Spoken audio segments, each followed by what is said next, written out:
You will hear argument this morning in Case 2595, Pung versus Isabella County. Well, Supreme Court case is essentially a lightning bolt.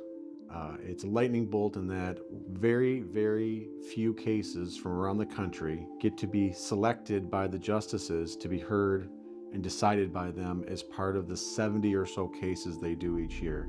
In a typical year, they get about 8,000 to 10,000 requests from cases, state and federal, and they pick about 70. So all the work that's done for all of these cases, your chance of actually getting to the Supreme Court is very, very small. But if your case is selected, it becomes a very, very big platform because it's not just deciding the case that you're on, it's deciding all the cases after yours, in addition to your own. To decide what goes into the case is the real art of being a lawyer because it's hard to pick. You want to make sure you get enough details so that the story doesn't get lost or gets mistold. At the same time as you don't want to bury judges, and in this case justices, in too much detail. I generally like to tell more of a story. I personally think it's a very useful opportunity because judges are human. Judges aren't robots, they aren't computers. They're human and they want to be told a story like anyone else. And of course you try to pick the elements of the story that most support the law that you're trying to argue that you think applies.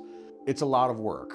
We do a tremendous amount of preparation. You don't know what the questions are going to be from the justices if they take your case. Anything that's been talked about, any court case that's been referenced, anything in the court file is all fair game for the justices to ask you about. You have to overly prepare for any eventuality. Mr. Chief Justice, and may it please the court. Exhilarating, horrifying, nerve-wracking, adrenaline pumping. I mean, there's a lot of emotion that goes because you've invested so much of yourself into the preparation. And in addition to the amount that you yourself have put into it, your client has put their faith in you. My family, they've sacrificed. It is a high-stress situation. As the first lawyer to start, when you're the petitioner, you get 2 minutes where they won't interrupt you. And that's where you do your opening statement, and then you welcome the court's questions. And then starts what is charitably a firing squad. It is just question after question after question after question. How did that happen? How are they going to know what he has? You're still entitled to the free market value? And you hang on through the whole part of it to get to the end, and with the goal of being able to answer the questions to advance the law and the case that you want to have advanced by those justices. And if you're not going to take those, you're no longer a debt collector. You're now a confiscatory government, and you're responsible under the takings clause. Grit. It takes grit. You've got to be prepared to spend a tremendous amount of money and resources, and you have to be able to grit it out to get it across the line.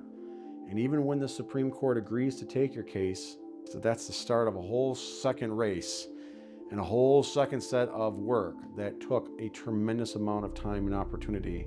The other thing I would say what really takes is it takes a lot of support from a lot of people. It takes from your colleagues, from your client, from your family, from your staff, from my assistants, from everyone around me has helped in some fashion. Even if they're not helping with the case, they're helping take off a piece of the load somewhere else to free up your time to be able to work on the court case. And what you really need is the gratitude and help of a lot of people, but you've really got to have the grit to just keep going because it is a lot of work.